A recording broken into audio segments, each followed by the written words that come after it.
You either die a hero, or you live long enough to see yourself become the villain.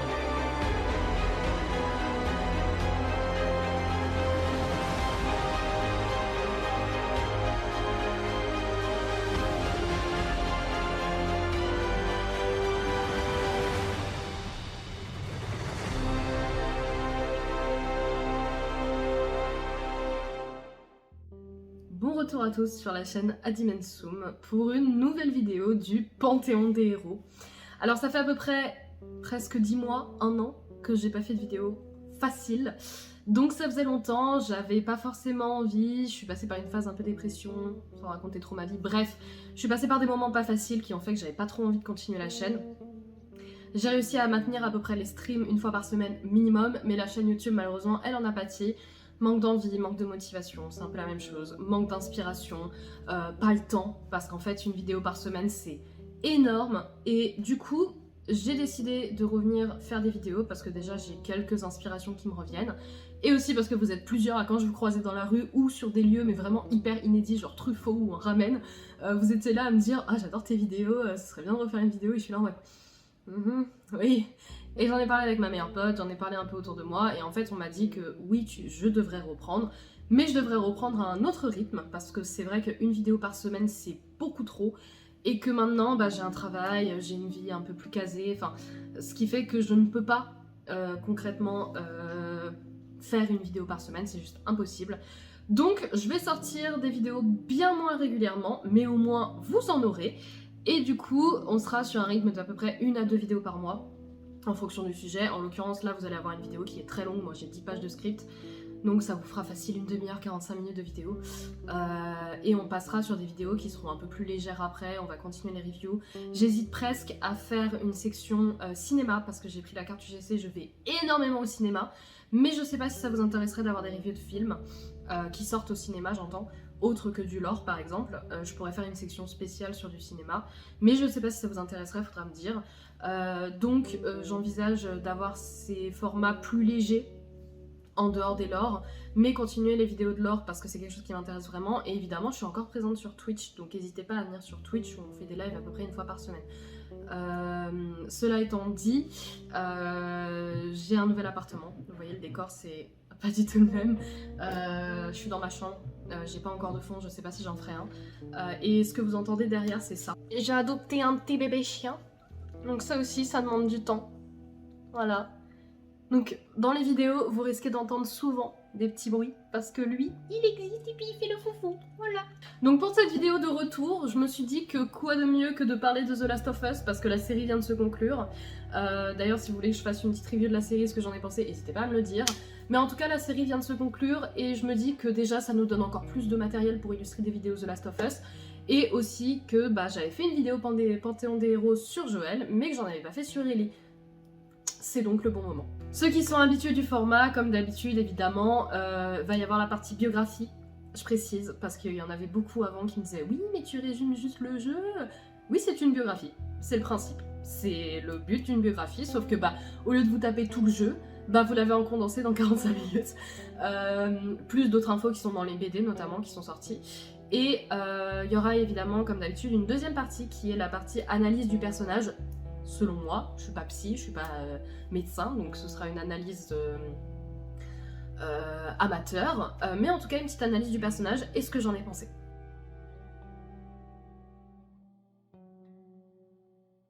Ce qu'il faut donc savoir sur la jeunesse de Ellie, c'est que finalement c'est une jeune fille qui a passé sa vie à être plus ou moins seule, et qu'elle a donc été en perpétuelle recherche d'amour et de complicité avec des gens tout en ayant extrêmement peur de les perdre, ayant toujours connu cette espèce de solitude avec des attaches extrêmement éphémères avec les gens. Elle naquit en 2019 alors que la pandémie du cordyceps est déjà bien installée, d'un père inconnu et d'une mère qui s'appelle Anna qui était infirmière.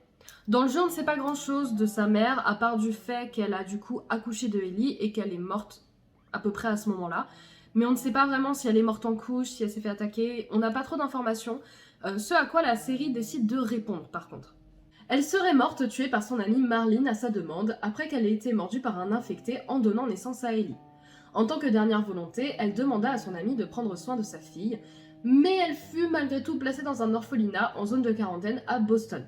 C'est à cet endroit qu'elle a appris à devenir un bon soldat de la zone militaire de Boston et qu'Ellie fit la rencontre d'une autre jeune fille nommée Riley alors qu'elle avait 13 ans. Elles vont se rapprocher progressivement à coup de sorties nocturnes dans les salles d'arcade et centres commerciaux par les toits de la ville. Durant l'une de leurs aventures, Riley va tomber sur un prospectus du groupe des Fireflies, Lucioles en français, mais je vais les appeler Fireflies. C'est un groupe anarchique qui mène des opérations armées et violentes contre les zones militaires, qui sont des zones un petit peu extrémistes, un peu dictatoriales, où les règles sont difficiles, avec des couvre-feux, des choses comme ça. Et Riley va se montrer particulièrement intéressée par ce groupe, ce que Ellie ne comprend pas vraiment, et du coup ça va exulter à une dispute entre les deux, et elles vont se séparer. Mais Ellie va quand même suivre la jeune fille en étant un petit peu bougon. C'est alors qu'elles s'étaient un peu séparées mais se suivaient quand même qu'en fait elles tombèrent sur un groupe de Fireflies qui se faisait attaquer par les soldats de la zone militaire et Riley décida de les aider en détournant l'attention des soldats. Cependant, un peu plus tard, quelque chose comme 10-15 minutes après, elles retombèrent sur ces mêmes Fireflies et elles avaient beau leur expliquer que c'était elles qui les avaient aidées, elles se firent toutes les deux assommer et emmener. Quand elle se réveilla, Ellie se retrouva face à Marlene, cette dernière la connaissant évidemment, mais ne s'étant jamais présentée à Ellie, celle-ci ne la connaissait pas. Elle tendit alors une lettre à Ellie en lui demandant de la lire une fois à l'école, et Riley en profita pour demander à Marlene de rejoindre les Fireflies, ce qu'elle refusa catégoriquement. Cependant, Riley insista tellement que Marlene fut contrainte de pointer un pistolet sur sa tête, et Ellie évidemment sauta sur une arme et la pointa sur Marlene, souhaitant défendre son amie. Marlene lui demanda d'arrêter en criant « Ellie », ce qui surprit évidemment la jeune fille qui ne la connaissait pas. Cela força évidemment Marlene à s'expliquer sur pourquoi elle connaissait son prénom, et elle lui annonça donc connaître sa mère et que depuis tout ce temps, par des intermédiaires, elle veillait sur elle à Boston. Elle raccompagna donc les deux jeunes filles jusqu'à l'école, et Ellie ouvrit la lettre et reconnut une lettre de sa mère ainsi qu'un couteau, lui expliquant un petit peu la situation, et ce couteau appartenait évidemment à sa mère. Cependant, la rencontre avec les Fireflies avait créé une tension entre Riley et Ellie ne comprenant toujours pas l'attrait de Riley pour les Fireflies, et cette dernière décida donc de s'enfuir, laissant tomber son amie et ne donnant pas de nouvelles pendant 6 semaines. En 2033, Riley fait finalement son retour en rentrant dans la chambre d'Ellie, devenue à présent soldat en formation.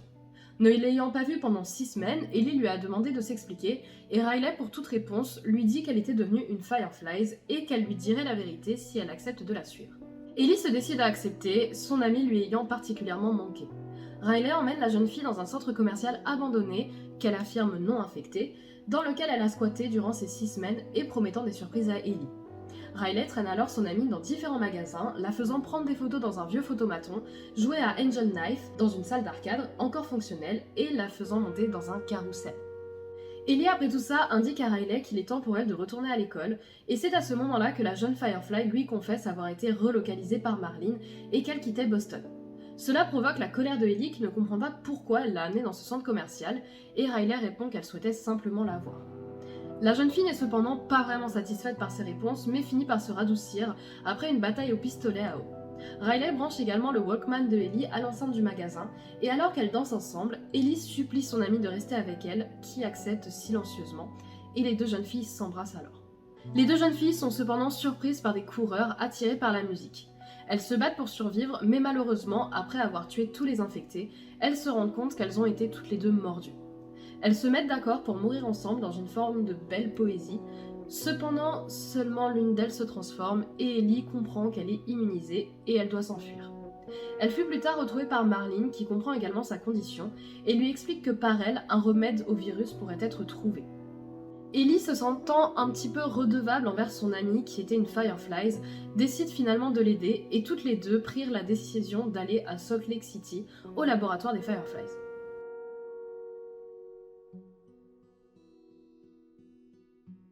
Dans cette partie qui va être dédiée évidemment à l'histoire de The Last of Us 1, je vais potentiellement raccourcir certaines parties parce que j'ai déjà fait une vidéo sur Joel, donc tous les moments où ils sont ensemble, comme c'est des vidéos point de vue, tous les moments où ils sont ensemble, évidemment ça va être redondant, donc ils vont être skippés très vite, surtout qu'il y a The Last of Us 2 qu'on doit parler, que n'avait pas Joel. Donc je vais me concentrer principalement sur les moments où Ellie ne voyait pas Joel. Et comme dit, c'est une vidéo point de vue, donc en fait tout ce qui se passe en dehors de la vision de Ellie, elle ne le sait pas, donc je ne le dirai pas. Quelques semaines plus tard, Marlene entre en contact avec Robert, un trafiquant à qui elle envisage de confier le transport de Ellie jusqu'au Capitole de Boston. Malheureusement, alors qu'elle est à sa recherche, elle fut grièvement blessée et elle est finalement obligée de confier le transport de Ellie à Joel et Tess, deux contrebandiers. Ils avaient pour but de simplement l'emmener au Capitole où des Fireflies l'attendent pour partir à Salt Lake City. Malgré les questions de Joel, Marlène refuse de leur dire plus que le fait qu'Ellie a 14 ans et que ses parents sont morts, ignorant volontairement de mentionner le fait qu'elle est immunisée. Alors qu'ils s'échappent de la zone militaire, les 3 personnes sont contrôlées et arrêtées par un soldat qui leur fait passer un test pour savoir s'ils sont contaminés. Arrivée à Ellie, la jeune fille panique et lui plante son couteau dans la jambe. Joel finit par achever l'homme et Tess remarque à ce moment-là qu'elle est indiquée comme infectée sur la machine de test. La panique monte et Ellie crie qu'elle est immunisée et que sa cicatrice est ancienne. Que c'est pour ça que les Lucioles veulent la récupérer pour créer un remède. Alors que Joel peine à y croire, Tess, elle, a une lueur d'espoir dans les yeux et décide de poursuivre sa quête et de l'escorter au Capitole. Arrivé là-bas après avoir traversé des immeubles remplis d'infectés, il découvre les corps des Fireflies, tous exterminés. C'est à ce moment que Tess montre sa morsure reçue par un claqueur plus tôt. Et c'est également cet instant que choisissent les militaires pour arriver, et comme dernière volonté, Tess demande à Joel d'emmener Ellie jusqu'aux Fireflies, et elle se sacrifie pour retenir les hommes pendant que les deux s'enfuient. Ellie se retrouve rongée par la culpabilité, se sentant profondément responsable d'être à l'origine de la mort de Tess, car d'une certaine manière, indirectement, c'est le cas. Si elle n'avait pas été là, Tess ne se serait pas retrouvée dans ces immeubles, ne serait pas allée au Capitole, et donc ne serait pas morte. Joel, par contre, de son côté, essaie de garder la face et sait qu'il faut garder un cap, et il a pour piste le fait de retrouver son frère Tommy, qui ne répond plus depuis un certain temps au talkie-walkie, car c'est un ancien Fireflies, et donc il saurait potentiellement leur dire où aller. Parce que ce qu'ils ne savent pas, c'est qu'ils doivent aller à Salt Lake City. C'est une information que Marlène ne leur a pas donnée. Il a donc pour but de récupérer une voiture, et va donc à la rencontre de Bill, un ancien ami à lui. Après de nombreux infectés tués et avoir aidé Bill, il récupère finalement une voiture. Arrivant dans la ville de Pittsburgh, leur voiture est victime d'une embuscade de chasseurs et après en avoir tué la majorité, ils s'enfuient dans les rues de la ville. En déambulant dans la ville, Ellie s'adoucit avec Joel et rigole avec lui au sujet d'un livre de blagues et lui montrant un poster de Down the Wolf, elle indique avoir un certain intérêt pour ce genre de film. Cependant, à la vue de ce poster et Joel sachant que c'était quelque chose que sa fille Sarah aimait beaucoup, il se renferme et décide de détourner la question, ne souhaitant pas donner l'information à Ellie qu'il avait une fille avant. Alors qu'ils se retrouvent séparés, Joel se fait attaquer par un chasseur qui tente de le noyer. Ellie intervient et repousse l'homme, le tuant avec un pistolet. Cependant, alors qu'elle s'attend à avoir des remerciements, Joel se lève et hausse le ton immédiatement vers la jeune fille, cette dernière lui ayant désobéi en prenant une arme. Elle se sent à la fin choquée d'avoir tué un homme et énervée de ne pas avoir été remerciée par Joel. Un peu plus tard dans la journée, Joel et Ellie se retrouvent à nouveau face à des chasseurs et l'homme demande à la jeune fille de se mettre à couvert. Cette dernière cependant est encore un peu mal à l'aise à cause du meurtre qu'elle a fait avant, mais aussi parce qu'elle continue de se sentir assez inutile et en voyant ça, Joel lui tend son fusil de chasse. Elle lui indique ne jamais avoir tiré avec, mais Joel la rassure et il la remercie finalement de l'avoir sauvée, s'adoucissant enfin un petit peu avec la jeune fille. Une fois les hommes tués et alors qu'ils se pensaient en sécurité, Joel et Ellie tombent sur Henry et Sam, deux frères. Les deux groupes comprirent qu'ils pouvaient compter l'un sur l'autre et ils se rapprochèrent, Ellie heureuse d'avoir enfin un enfant de son âge à peu près avec qui partager des choses. Malheureusement, les choses tournèrent vite très mal, car alors que Henry était sur le point d'accepter de continuer son aventure avec Ellie et Joel, Sam le plus jeune attaque au matin la jeune fille après avoir été contaminé. Joel essaie de sauver Ellie, mais Henry lui en empêche. Après une hésitation, il tire sur son frère avant de retourner l'arme contre lui, devant les yeux choqués de Ellie.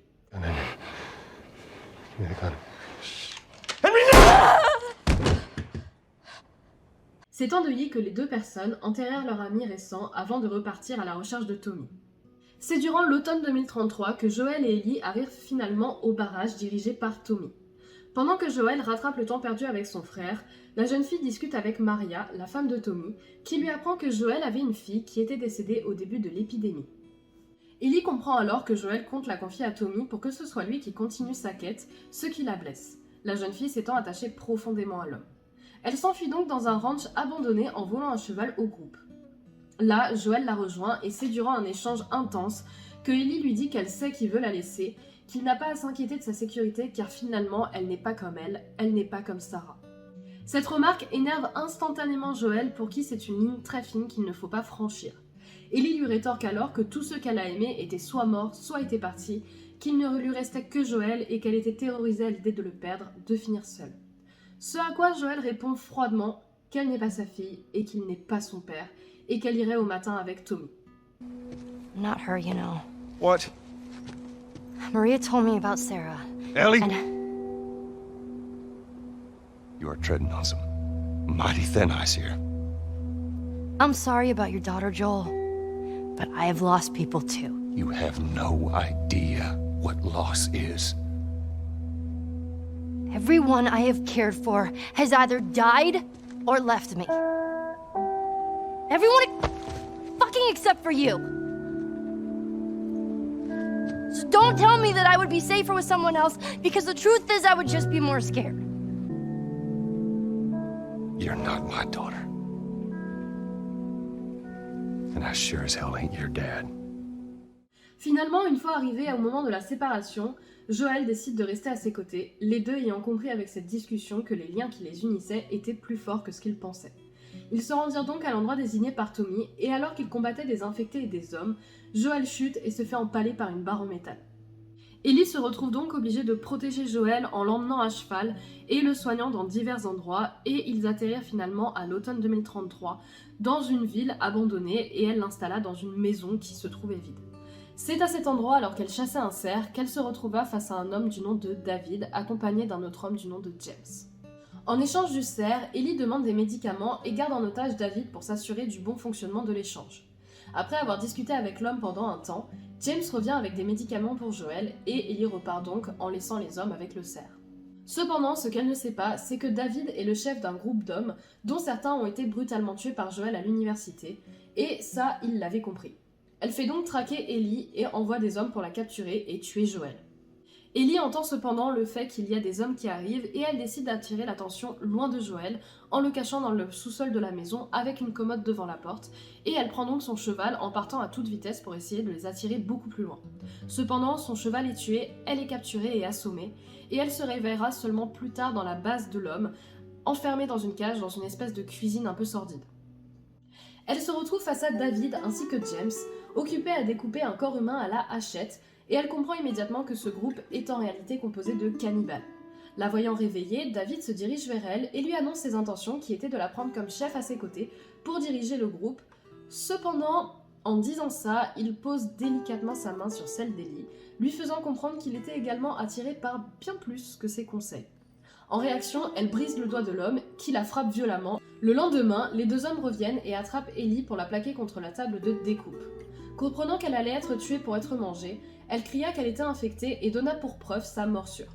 Effrayé, James relâcha sa pression, ce qui permit à Ellie d'attraper le couteau de boucher pour le planter dans la gorge de l'homme, qui mourra sur le coup, et de s'enfuir sous les tirs de David.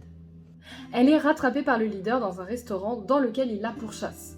Alors que Ellie réussit à le poignarder à multiples reprises et à mettre le feu au restaurant, elle se retrouve plaquée au sol par David, qui essaie de la tuer en l'étranglant. Elle réussit malgré tout à attraper une machette à proximité et à asséner un coup violent à l'homme qui s'effondre. Elle s'acharne dès lors sur lui, déchargeant toute sa haine et sa peur. C'est à ce moment-là que Joel arrive et l'extirpe du bâtiment en feu, la prenant dans ses bras alors qu'elle pleure et l'appelant Baby Girl. C'est extrêmement important parce que ce surnom est un surnom qu'il n'a donné qu'à sa fille et c'est la première fois qu'il le donne à Ellie.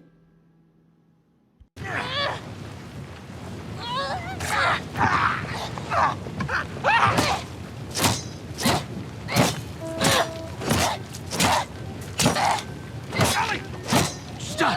Stop! Fucking touch me! It's okay. It's me. It's me. It's me. Look. It's me. He tried to... Oh, baby girl. It's okay. It's okay. Joel. It's okay.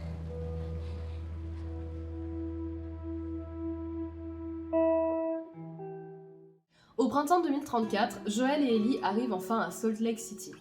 À la barre de l'hôpital, ils se retrouvèrent face à des girafes, un moment touchant partagé entre les deux alors que leur aventure touche à sa fin. Joel propose alors à la jeune fille de repartir maintenant pour Jacksonville afin qu'ils puissent vivre ensemble, mais Ellie finalement refuse car elle a envie de poursuivre son but et elle a l'impression que c'est son but ultime que de faire ce vaccin. Dans la série, il y a un plot qui est rajouté à ce moment-là, une information qui est rajoutée à ce moment-là, qui est le fait que Joel a une cicatrice à l'oreille Et il indique à ce moment-là, il confesse à la jeune fille que pourquoi il a une cicatrice, c'est parce qu'en fait il a essayé de se suicider au début de l'épidémie après la mort de Sarah, mais qu'il a raté. Et d'une certaine manière, c'est un moment très touchant partagé entre les deux. Il lui indique un petit peu également encore à ce moment-là qu'il la voit un peu comme sa fille, et c'est vraiment un ajout que j'apprécie beaucoup. Alors qu'ils se retrouvaient à être emportés par le courant après avoir été attaqués par des infectés, ils se font attraper et attaquer par les Fireflies qui les assomment. Étant donné que les biographies se déroulent du point de vue de la personne, comme j'ai dit, eh bien, tout ce qui se passe à l'hôpital, au final, Ellie ne le sait pas à ce moment-là. Donc, je ne vais pas m'attarder sur tout ce qu'a fait Joël pour pouvoir secourir la jeune fille, les morts, etc. Parce que, elle le sait pas à ce moment-là. Elle se réveille tout simplement, finalement, à l'arrière de sa voiture en demandant ce qui s'est passé. Et Joël dit juste que, ils ont fait des tests et que c'était pas concluant. Arrivée aux abords de Jackson, Ellie semble déprimée et elle a l'air tout bonnement de souffrir du syndrome du survivant. Elle s'en veut de ne pas avoir été utile après toutes ces personnes mortes durant son aventure, notamment Tess, toutes ces personnes qui ont fait pour arriver au vaccin. Joël la rassure en lui disant qu'il y avait d'autres personnes comme elle et que donc potentiellement un vaccin pourrait être fait. Et Ellie, sur un ton très solennel, demande à Joël si tout ce qu'il lui a dit était vrai, ce à quoi il lui répond « Je te le promets ». No matter what,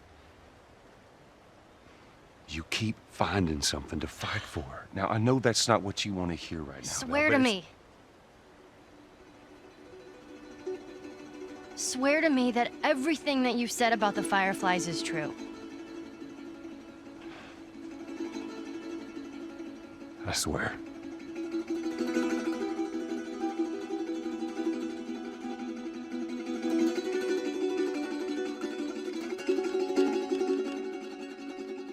Okay.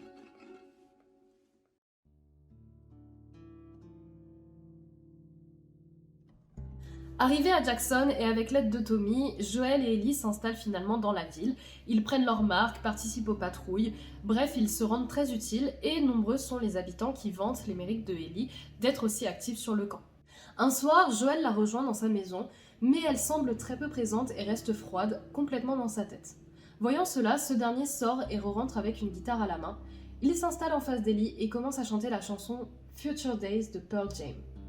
Ellie s'adoucit alors, comprenant que les paroles de la chanson lui étaient adressées, et Joël lui tend la guitare pour lui offrir, lui disant qu'il lui apprendrait à jouer, ce qui touche particulièrement la jeune fille car c'était quelque chose dont elle lui avait parlé peu de temps avant. À Jackson, Ellie semble trouver progressivement la paix, en devenant amie également avec de nombreuses personnes de son âge, notamment Dina et Jessie. En 2035, alors qu'elle est âgée de 16 ans et fête son anniversaire, Joël décide de l'emmener dans un musée abandonné à plusieurs jours de marche de Jackson. En chemin, Ellie essaie de deviner son cadeau d'anniversaire sans succès, car elle ne peut évidemment pas deviner que là-bas il y a d'immenses sculptures de dinosaures, ce qu'elle adore, et elle rentre dans le musée avec Joël et en fait un tour rempli de joie et d'admiration. Arrivée finalement dans la section dédiée à l'espace, elle met sur sa tête un casque spatial et rentre dans la navette au milieu de la pièce. C'est là que Joël lui tend son cadeau, une cassette du lancement d'Apollo 11. Elle le met dans son Walkman et l'homme lui indique de fermer ses yeux et d'écouter afin de s'imaginer participer à ce lancement.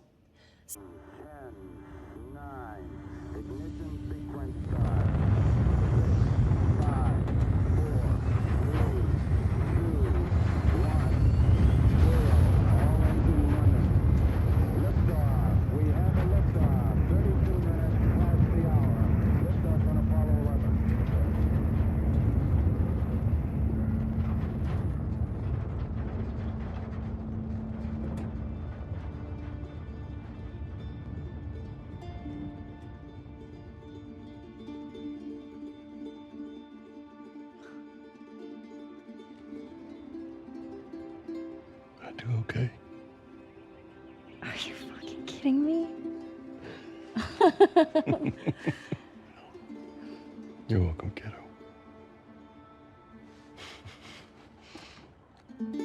Un an plus tard, alors que Ellie se retrouve en excursion avec Joël pour récupérer des cordes de guitare, car ses cordes s'abîmaient et en fait elle savait même pas que c'était quelque chose qui pouvait se passer, elle est pas forcément très à l'aise finalement, car plusieurs trucs la tracassent, elle est inquiétée un petit peu encore pour cette histoire avec les Fireflies, et puis elle sort avec une jeune fille qui s'appelle Kate, et elle ne sait pas vraiment comment Joël va la prendre, et du coup c'est un moment où elle est un petit peu pas bien. C'est pour moi réellement le plus beau moment entre les deux, c'est très personnel, enfin ça arrive du coup dans l'histoire après spoiler pour ceux qui regardent la série et qui du coup ne sont pas à jour sur le jeu, ça va spoiler, attention, gros spoil, gros spoil, gros spoil, attention, je l'ai assez dit, ça arrive après la mort de Joël, donc forcément c'est un moment où on sait qu'on a perdu Joël, même nous en tant que joueurs, donc c'est un moment qu'on repartage même nous indirectement avec lui, et c'est ça que je trouve particulièrement intéressant dans ce moment, c'est que c'est un moment très pur, très touchant, vraiment genre on a le Joël doux, le Joël aimant, le Joël père,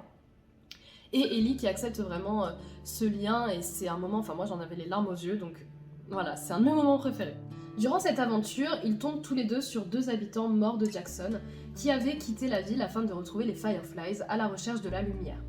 Voir ces 2 personnes mortes et le lien avec les Fireflies réanime quelque chose chez Ellie, une forme de culpabilité, et elle demande à nouveau ce qu'il s'est passé à Salt Lake City à Joel. Ce dernier cependant campe sur ses positions, lui redonnant la même version des faits, et refuse d'en discuter plus.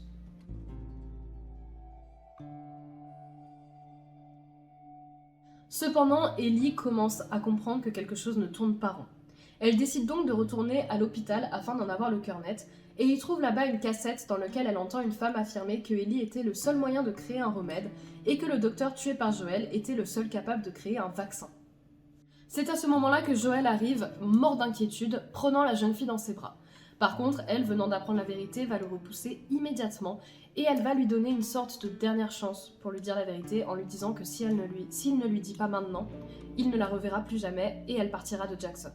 Joël va donc lui confesser avoir tué les médecins car eux-mêmes voulaient la tuer pour un vaccin et ça, il ne pouvait pas l'accepter.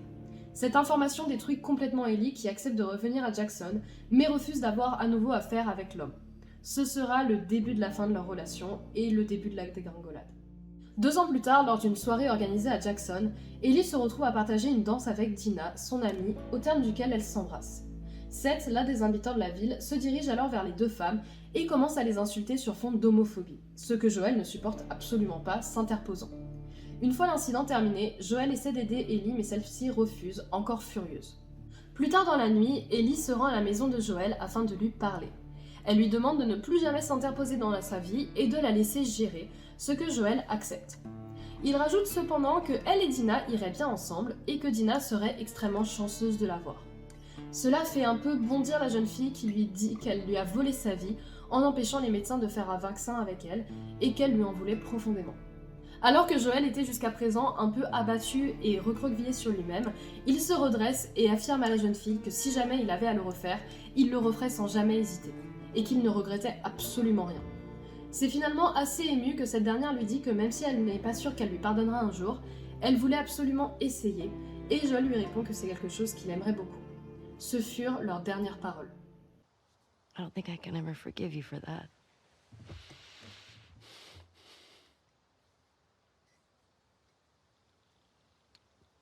But I would like to try.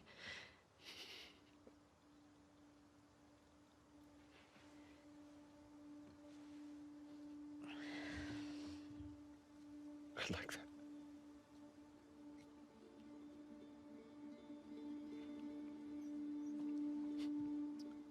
Le lendemain, Ellie et Dina partirent en patrouille toutes les deux pour discuter au final un petit peu toutes les deux de ce qui s'était passé la veille.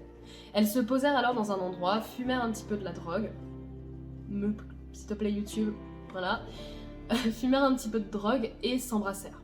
Elles furent réveillées par Jesse qui était un petit peu gêné de les voir dans cette situation, Jesse étant l'ex-copain de Dina, qui les informa que Tommy et Joël étaient introuvables depuis très longtemps. Ellie suggéra qu'ils se séparent pour les retrouver et ses recherches l'amènent vers un chalet où un groupe de personnes appartenant aux Wolf sont présents.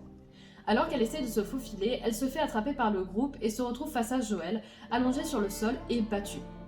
Alors qu'elle supplie les personnes de le laisser partir, une femme musclée se saisit d'un club de golf et tue Joël extrêmement violemment sous les yeux horrifiés de la jeune fille. Elle hurle alors à plein poumon qu'elle va les tuer avant de se faire assommer. Elle est secourue par Dina et Jesse et ramenée à Jackson. Ellie est traumatisée et ne pense qu'à se venger, ce que souhaite également Tommy, le frère de Joël, mais ne possédant pas assez d'hommes, il décide de partir seul pour Seattle, là où il a découvert que les personnes venaient. Ellie et Dina sont autorisées à y aller également par Maria, afin qu'elle puisse ramener son mari. À partir de ce moment-là, le seul but de Ellie est de retrouver la femme qui a assassiné brutalement Joël, ainsi que toutes les personnes complices.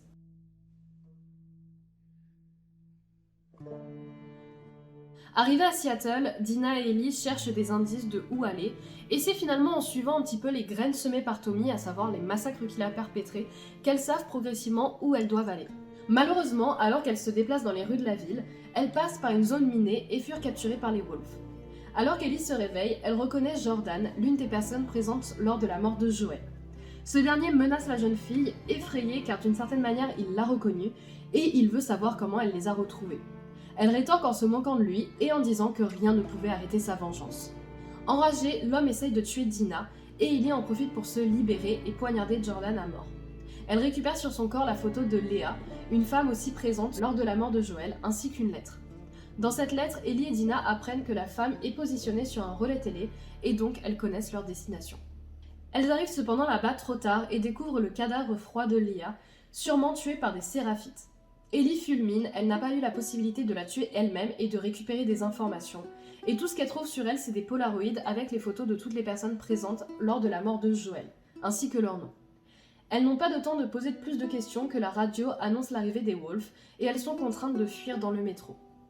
Là-bas, après avoir tué de nombreux claqueurs, Ellie chute dans une zone du métro infestée de claqueurs, craquant son masque également au passage. Prise de panique, Dina essaie de retirer son masque pour le mettre sur le visage de Ellie, qui la repousse, lui dévoilant alors son immunité. Elles réussissent à sortir du métro et vont se réfugier dans un théâtre à proximité, dans lequel Ellie lui explique finalement pourquoi elle est immunisée. Share mine. No! Don't take it off! Ellie, stop! Ellie, stop! What? No! Ellie, no! Stop! I'm not infected. I'm immune. C'est juste après lui avoir dit ça que Dina décide de confesser à Ellie qu'elle est enceinte de Jessie et que c'est pour ça qu'elle se sent pas bien depuis quelque temps. Ellie couche la jeune fille et a besoin d'un petit peu de temps tranquille pour processer l'information. Elle va se réfugier dans les coulisses du théâtre et elle y trouve là-bas une guitare. Elle va donc décider d'y jouer la chanson que Joel lui a jouée quand il lui a offert la guitare. Le lendemain, Dina informe qu'elle a découvert grâce à la radio des informations sur Owen mort, mais rien sur Abby, la meurtrière de Joel. Elle apprend finalement qu'un homme inconnu est pourchassé par les Wolves et Ellie en déduit qu'il s'agit de Tommy et part pour l'aider. Cependant, une fois sur place, Ellie est sauvée par Jessie, qui est finalement l'intrus mentionné par la radio, et après avoir combattu des Wolves et des infectés, il retourne au théâtre. En revenant au théâtre, Dina informe Ellie qu'elle a appris par la radio que Nora Harris, une des complices de Abby, se trouve à l'hôpital de Seattle, Lake Hill, et donc Ellie décide d'y partir immédiatement toute seule, sachant qu'elle pourrait récupérer des informations auprès de cette personne. Elle y va seule parce que Jessie, quand elle l'a retrouvée, s'est fait blesser par un des Wolves, et Dina, étant enceinte, évidemment, ne peut pas y aller. Après être passée par de nombreux Wolves et Séraphites, en tuant plusieurs sur son passage, Ellie arrive à l'hôpital et trouve Nora dans son bureau. Elle la prend par surprise en pointant son arme contre elle, mais la femme réussit à s'enfuir. Ellie la pourchasse donc au travers tout l'immeuble, jusqu'à tomber ensemble dans l'un des niveaux inférieurs, infesté de spores. Nora supplie et continue de fuir tout en s'étouffant dans les spores, mais finit à nouveau par se faire rattraper. Elle tente de se défendre, mais elle est affaiblie et elle fut frappée par Ellie, remarquant alors l'immunité de la jeune fille et le fait que les spores ne l'infectaient pas. Elle comprend alors que c'est la jeune fille qui, quelques années avant, a été secourue dans l'hôpital alors qu'il devait en faire un vaccin. Ellie demande alors des informations sur Abby, lui promettant de la tuer rapidement si elle coopère, et au contraire par contre la tuer lentement et violemment si elle ne l'aide pas. Nora ne souhaite pas l'aider, mais après avoir été battue violemment, elle lui indique que Abby se trouve à l'aquarium de Seattle et lui explique qu'elle est la fille du docteur tué par Joel. Après avoir appris ça, Ellie ne tient pas réellement parole et décide de la battre à mort avec une barre en métal. Ellie retourne au théâtre avec ces informations, profondément traumatisée par les actes qu'elle a perpétrés, mais elle se réveille le lendemain prête à partir pour en découdre. Jessie souhaite alors l'accompagner afin de pouvoir rentrer vite à Jackson pour le bien de Dina. Sur le chemin pour l'aquarium, ils se rendirent compte que les rues étaient inondées et qu'ils auraient besoin d'un bateau pour traverser. C'est en cherchant finalement un bateau qu'ils découvrent la position d'un sniper qui se fait attaquer par des Wolves, et ils comprennent assez facilement tous les deux qu'il s'agit de Tommy. Jessie souhaite alors aller l'aider, mais Ellie, complètement aveuglée par sa vengeance et pensant trouver Abby à l'aquarium, décide de partir à la recherche d'un bateau plutôt qu'aller aider Tommy, pensant qu'il s'en sortirait tout seul. Les deux personnes se séparent alors et Jessie est profondément déçue des actions de son amie. Elle arrive finalement à l'aquarium par la mer et se retrouve nez à nez avec le chien d'Owen qu'elle tue. La présence de vie confirme à Ellie qu'il y a bel et bien des gens ici, et elle entend Owen se disputer au loin avec sa femme. Elle pointe alors son arme sur les deux, et elle demande à Mel de pointer sur la carte où se trouve Abby, et c'est ce moment que Owen choisit pour sortir son arme et la pointer sur la jeune femme. Ellie lui tire immédiatement dessus et poignarde Mel dans le cou qui avait tenté de la tuer en premier. Owen étant toujours en vie, elle lui demande alors où se trouve Abby, mais il ne réussit à dire que le fait que Mel était enceinte avant de mourir. Horrifiée, Ellie se précipite sur Mel et constate en effet sa grossesse avancée, et elle s'effondre en une crise de panique.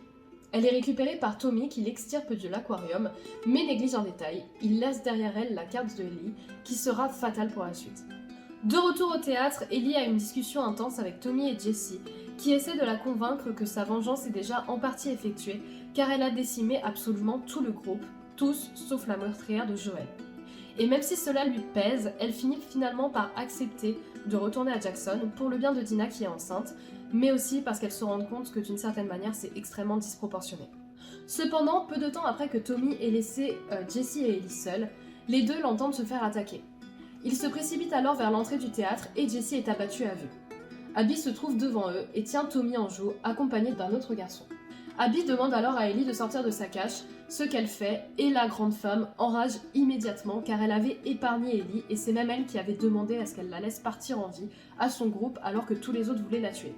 Ellie essaie de négocier la liberté de Tommy, mais Abby décide de lui tirer une balle dans la tête. Ellie en profite pour récupérer l'arme de Jessie et elle s'enfuit dans le théâtre. Cela s'ensuit un affrontement entre les deux jeunes femmes dans les coulisses et le sous-sol du théâtre. Ellie réussit à blesser Abby, mais c'est finalement elle, bien plus costaud et forte, qui prend le dessus et brise le bras de Ellie et la bat violemment. Dina arrive à ce moment-là et la repousse de la jeune femme, mais Abby l'assomme et saisit le couteau qu'elle tenait pour l'achever avant d'être interrompue par Ellie qui lui indique qu'elle est enceinte. D'une certaine manière, pour Abby, c'est encore mieux et elle dit qu'elle est encore plus heureuse de la tuer car Ellie, elle avait tué Mel qui était enceinte et elle saurait d'une certaine manière ce que ça fait de perdre quelqu'un qui est enceinte. Cependant, Abby est arrêtée au dernier moment par Lev, le jeune garçon qui l'accompagne, lui demandant de ne pas faire ça. Abby se radoucit alors, se relève et laisse Dina toute seule, et indique à Ellie que si jamais elle revient pour la chercher, alors elle la tuerait.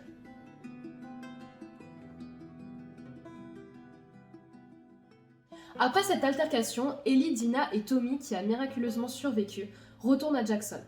Ellie promet malgré tout au frère de Joel de se venger et de tuer Ellie à terme.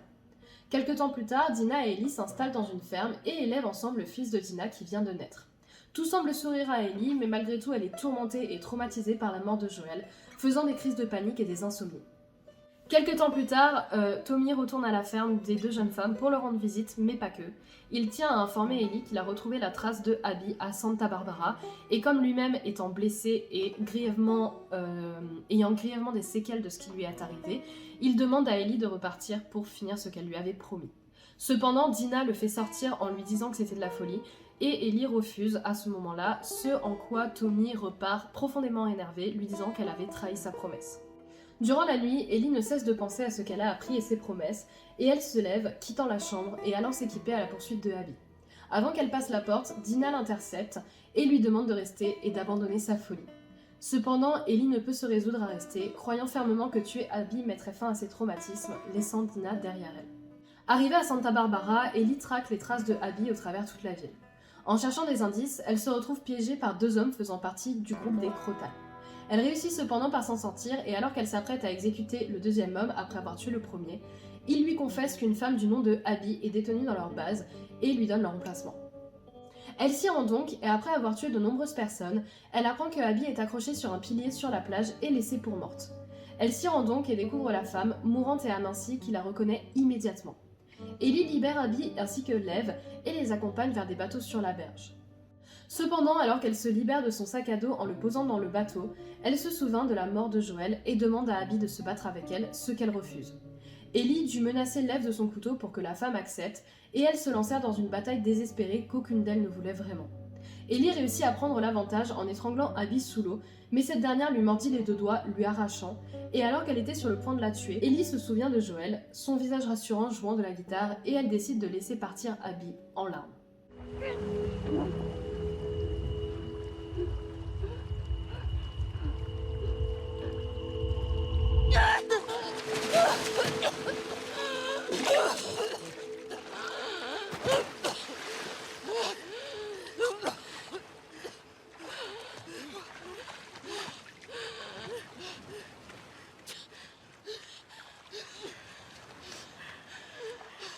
Go.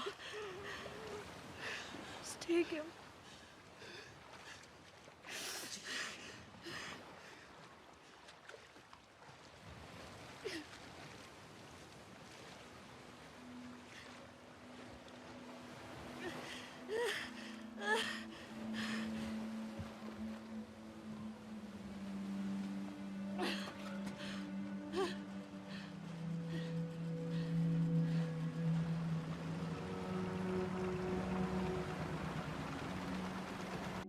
Quelques temps plus tard, Ellie retourne à la ferme de Dina et la trouve vide. Elle se saisit de la guitare de Joel et constate tristement qu'elle ne pouvait plus en jouer à cause de ses doigts sectionnés. Elle repense à leur dernière discussion et tristement, elle laisse donc la guitare contre la fenêtre et décide de quitter l'endroit.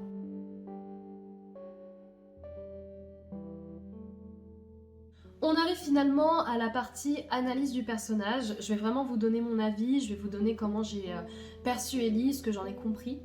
À savoir que pour moi, la deuxième partie, bien qu'elle ait été très controversée, le deuxième jeu, pour moi, il est pas moins important en fait. Je regarde en bas parce qu'il y a mon petit chien sur mes genoux. Mais en tout cas, il est pas moins important et il est même extrêmement important dans le fait de nuancer le personnage de Ellie. Finalement, dans The Last of Us 1, j'ai pas grand chose à dire sur Ellie parce que c'est quand même beaucoup plus tourné sur Joel. Et on est surtout face à une jeune fille qui a extrêmement peur de se faire abandonner, qui a passé sa vie seule à devoir se débrouiller et qui finalement se retrouve enfin à trouver un père qu'elle n'a jamais eu et Joel a trouvé une fille qu'il avait perdue. Leur relation se construit petit à petit et pour moi vraiment le summum de leur lien est vraiment au moment où il y a cette scène avec la fusée qui est particulièrement touchant, qui est un moment où c'est vraiment, on voit une relation père-fils, une réelle relation père-fils. Donc pour moi c'est un moment qui est super important dans leur relation et un peu le pic. Mais pour moi, le moment où le personnage de Ellie se développe vraiment, c'est réellement dans The Last of Us 2. À nouveau, malgré les avis controversés, et n'hésitez pas à donner votre avis sur ce personnage-là, est-ce que vous en avez compris également. The Last of Us 2, la relation avec Joel, ce qui est vraiment hyper important à ce moment-là, c'est que Ellie finalement apprend la vérité sur ce qui s'est passé dans cet hôpital. On a quand même une spéculation sur le fait qu'elle s'en doutait un petit peu, notamment avec son... à la fin du The Last of Us 1. Mais elle a vraiment cette confirmation et finalement elle le vit extrêmement mal. Pourquoi elle le vit extrêmement mal? Parce que du coup, comme dit, elle a cette espèce de sentiment de culpabilité du survivant. Et au-delà de ça, en fait, elle a vécu des années qui étaient particulièrement difficiles à cause de cette culpabilité. Des années où elle s'en voulait, où elle réfléchissait. Et en fait, d'une certaine manière, Joel lui a pris ce choix, lui a pris cette décision. Et en plus de tout ça, moi je suis persuadée que s'il lui avait potentiellement dit la vérité dès le début, ça aurait été dur à vivre, elle l'aurait peut-être pas accepté tout de suite, mais elle l'aurait mieux accepté. Parce que forcément, une bonne partie de leur relation, enfin de leur vie ensemble finalement à Jacksonville, se passe autour d'un mensonge de Joel, auquel elle ne croyait que très peu. Mais finalement tout ça c'est assez vite oublié cette rancœur qu'elle accumule contre Joel, parce que la mort de Joel c'est vraiment un électrochoc pour elle. Elle avait eu la veille cette discussion avec lui où elle était sur le point d'essayer de lui pardonner. Elle lui a dit vouloir lui pardonner et même avant, quand elle était en excursion avec Dina, elle avait indiqué à Dina qu'elle voulait faire une soirée film et qu'elle comptait inviter Joel. Donc elle était vraiment dans cette dynamique de pardon, elle était vraiment dans cette dynamique où elle voulait que ça aille mieux parce que c'était quand même son père. Et en fait, cette opportunité lui a été volée par la mort de Joel. Et en fait, elle n'aura jamais l'occasion ni de lui pardonner, ni de recréer ce lien. Et ça, c'est quelque chose qui est très très dur à vivre pour elle. Et je pense que c'est limite ce qui est le plus dur à vivre dans la mort de Joel, au-delà de perdre évidemment son père. Et finalement, c'est tout ça qui va être vecteur de sa vengeance. Ce qui va vraiment être le moteur de tout ça, l'essence, le carburant, c'est qu'en fait, elle a voulu sauver Joel, elle a voulu recréer ses liens avec Joel, elle voulait faire ses pas vers lui, et en fait, elle se disait même pas que ils pourraient se séparer l'un l'autre, qu'ils pourraient ne plus être ensemble. Du coup, cette mort a été particulièrement brutale, elle n'a pas eu le temps de recréer ce lien. Leurs derniers mots étaient quand même durs, ses derniers mots étaient quand même durs envers lui. Et du coup, finalement, elle va se retrouver à s'en vouloir énormément. Et en fait, au-delà de son envie de vraiment vouloir tuer ceux qui ont tué son père d'adoption, parce que c'est déjà le principe de la vengeance, pour moi, le moteur de sa vengeance, c'est même pas foncièrement que ça. C'est qu'en fait, elle était en train de reconstruire une relation avec lui, elle voulait mettre tout en place, elle n'envisageait même pas de le perdre, et au final, elle l'a perdu au moment où elle voyait que tout commençait à potentiellement se remettre en place. Et en plus, leur dernier échange était quand même assez dur, elle lui a tenu des mots qui étaient durs. Donc en fait, pour moi, le moteur de cette vengeance, c'est le fait qu'elle s'en veut. C'est le fait qu'elle s'en veut, elle n'a pas eu le temps de lui pardonner, elle s'en veut pour ce qu'elle lui a dit. Et c'est tout ça qui fait que, en fait, ça va se calcariser, se former autour de la colère. Et cette colère, en fait, ça va être son carburant pour sa vengeance. Et c'est en fait ça qui est assez triste aussi d'une certaine manière, c'est que c'est même pas juste le fait qu'ils aient tué son père, c'est même pas que quelqu'un ait tué son père, c'est qu'il y ait tout ça derrière. C'est qu'il y ait toutes ces choses non dites, ces choses pas finies, c'est tout ça qui fait que c'est extrêmement dur pour Ellie, et c'est tout ça qui va motiver sa vengeance finalement. Sauf qu'au final, c'est cette vengeance qui va causer sa perte. C'est le fait qu'elle n'ait pas pu résoudre tous ses problèmes, tout ça découlant sur une vengeance, c'est ça qui va créer ses problèmes. Parce que cette vengeance, ça va la pousser dans des extrêmes qu'elle aurait jamais pensé atteindre. Elle va se retrouver à torturer Nora à mort, elle va se retrouver à assassiner une femme enceinte extrêmement violemment, elle va laisser des traces et des traces de cadavres derrière elle en fait, et c'est ça qui va faire que elle va se retrouver à devenir quelqu'un qu'elle n'aurait potentiellement pas aimé être et qu'elle n'aurait pas dû être. Et ça rend le truc très dur à vivre pour elle parce que elle se retrouve, après avoir maltraité Nora, elle est profondément traumatisée. Après avoir tué Mel, elle part en crise de panique. Et pour moi, tout ce qui fait qu'elle se sentait mal à la fin de son aventure, à la fin de sa vengeance, c'est même pas que la mort de Joël, c'est aussi tout ce qu'elle avait fait qui lui pesait en fait. Parce que finalement, son envie de vengeance, elle aura pas laissé que des cadavres de Wolf et de Séraphite. Il y a également des amis à elle qui sont morts. Tommy a fini paralysé. Jesse est mort. Enfin, il y a eu des choses qui ont été... Les conséquences de sa vengeance sont très lourdes. On en reparlera un petit peu après par rapport à toute la thématique du personnage, mais les conséquences de sa vengeance sont très lourdes. On est même dans un état où finalement Ellie passe de la victime au bourreau. Elle a été victime, elle a perdu son père et elle passe en bourreau froid. On est dans une situation où elle se dissocie complètement d'elle-même pour pouvoir effectuer sa tâche. Et c'est pas finalement sans rappeler ce que Joël a fait quand il était dans l'hôpital. Parce que dans l'hôpital, en allant sauver Ellie et en massacrant aussi froidement toutes ces personnes-là, c'est ce qu'il a fait. Il s'est dissocié, il a fait son acte, il a fait ce qu'il devait faire. Enfin, ce qu'il avait à faire, et c'est un peu pour moi ce que fait Ellie également à ce moment-là, mais sur une durée bien plus longue. Elle a moins ce côté, c'est 1 heure de flash, c'est quand même plusieurs jours. Et finalement, elle est contrainte un peu d'abandonner sa vengeance parce que Jesse a été tué, Tommy est blessé mortellement, elle a été battue par Abby, donc elle est contrainte de retourner à Jacksonville, et ça en fait c'est quelque chose qui est très dur à vivre parce que c'est pas de sa propre volonté. Et je pense que tout le monde comprend ça, mon cher mort-ma-chaise, tout le monde comprend ça. Si jamais vous arrêtez quelque chose, quand on vous force la main, vous n'avez pas forcément envie d'arrêter fondamentalement. Et Ellie, c'est un peu ça. Et en fait, au-delà de ça, elle se sent liée à une promesse. Elle se sent liée au fait qu'elle doit venger Joël, qu'elle doit tuer cette personne.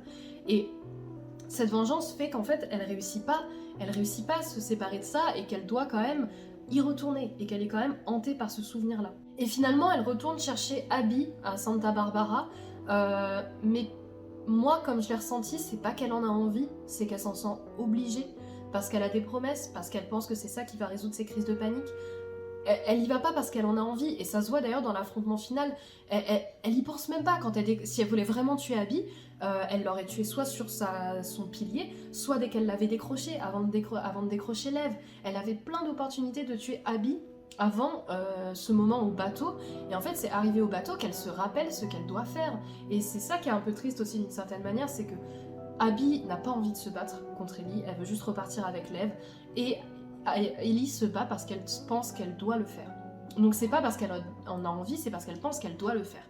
Et ça c'est triste, et elle va finalement s'en rendre compte que c'est pas ça qui réglera ses problèmes, et c'est ça qui fait qu'elle laisse partir Abby pour moi en vie, c'est qu'elle se rend compte que en fait, à ce moment-là, quand elle tient Abby sous l'eau, c'est vraiment à ce moment-là qu'elle se rend compte de tout ce qu'elle a perdu dans cette histoire. Pour moi, c'est vraiment à ce moment. Et pour moi, c'est un peu à ce moment-là qu'elle fait paix avec sa colère. Parce que jusqu'à présent, c'était encore de la colère. Et là, on la voit tomber en larmes, en tristesse. Et pour moi, c'est vraiment ce moment-là où elle accepte sa tristesse et elle accepte d'avancer dans les étapes du deuil. Et en fait, finalement, j'aimerais juste rappeler quelque chose vers la fin, maintenant qu'on arrive à la fin de la vidéo, c'est que la Ellie de The Last of Us 1, elle nous rappelle quand même dans ce qu'elle dit à Joël que tous ceux qu'elle aimait étaient soit morts, soit étaient partis. Et en fait, en voulant à tout prix effectuer cette vengeance, Ellie s'est retrouvée à exaucer, à créer la situation qu'elle détestait et qu'elle craignait le plus, à savoir être seule. Et ça, c'est en ça que je trouve The Last of Us très intéressant, parce que Joël est mort, Tommy lui a tourné le dos parce qu'elle refusait de tenir sa promesse, Dina est partie parce que elle refusait de vivre avec quelqu'un qui ne pouvait pas être bien et qui voulait continuer dans sa vengeance, Jesse est mort, donc il y a tout un truc, elle a quitté Jackson, donc elle a plus ses proches là, elle part seule, à la fin de The Last of Us 2, elle est seule. Donc au final, en ayant cette envie de impérativement aller vers sa vengeance, et bah on se retrouve avec une Ellie qui a obtenu tout ce qu'elle craignait le plus. Et le plus triste là-dedans, c'est qu'en voulant effectuer cette dernière vengeance, elle a été privée d'un des derniers liens qu'elle avait avec Joel, c'est-à-dire le fait de jouer de la guitare, parce que en perdant ses 2 doigts, elle a perdu la faculté de jouer de la guitare, chose que Joel lui avait appris et chose auquel elle tenait beaucoup parce qu'on la voit de nombreuses fois jouer de la guitare dans le jeu. Et ça, c'est vraiment pour moi quelque chose qui est profondément triste. Et la dernière chose que je voulais ajouter, c'est que d'une certaine manière, Ellie, c'est un peu le reflet dans ce jeu de nos émotions en tant que joueur, parce que pendant tout le jeu, on est quand même très similaire au niveau des émotions qu'on ressent. Quand Joel se fait tuer, on a la haine, on a envie qu'il meure. Moi j'étais là aussi en mode mais je vais les buter, genre... Et plusieurs fois en fait on se reconnaît dans les émotions d'Ellie. Je dirais que pour beaucoup, il y en a peut-être certains qui ne sont pas reconnus dans le fait qu'elle abandonne le fait de tuer Abby. Mais moi je trouve que c'est quand même quelque chose de très intéressant, qu'il y a un effet miroir entre ses émotions à elle et nos émotions à nous. Et c'est aussi pour ça que pour moi The Last of Us 2 reste un très bon jeu. Peu importe ce qu'on peut en penser, peu importe du fait qu'on joue Abby, peu importe de la mort de Joel, pour moi c'est un jeu qui est extraordinaire. C'est la fin de cette vidéo et je voulais d'abord vous remercier pour ceux qui sont arrivés jusque là d'avoir regardé la vidéo. D'être encore fidèle à la chaîne après la pause et d'apprécier toujours. J'espère que j'ai pas trop perdu la main, j'espère que ça vous plaît toujours autant. Je vais continuer à faire des vidéos comme dit avec un rythme moins fréquent et j'espère en tout cas que vous appréciez toujours autant le contenu malgré la pause. Et moi je vous dis, moi et Newt, tes bébés, on vous dit à une prochaine. Ciao ciao.